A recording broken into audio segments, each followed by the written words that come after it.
Com aquest cap de setmana, des del Patronat de la Costa Brava han fet tota una sèrie d'activitats Som Cultura a nivell de la comarca i la província de Girona, nosaltres com a Jardí Botànic hem considerat fer també una visita guiada dedicada al vermut laviret, que és originari de Blanes. Aleshores hem fet un recorregut dintre del jardí buscant les plantes, algunes de les plantes, perquè en són moltes, que s'utilitzen en l'elaboració d'aquest vermut. Bueno, el vermut està molt arrelat a lo que són plantes aromàtiques perquè, de fet, la base és de vi, però intervenen a una maceració de moltes plantes aromàtiques i una de les idees era buscar dintre del jardí les plantes que poguessin trobar-se que es fan servir per fer el vermut. Hem fet un recorregut, com ha dit la Sílvia, relacionat amb aquestes plantes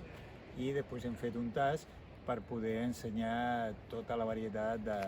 d'essències que aporten totes aquestes plantes al producte final, que és aquest vermut laviret.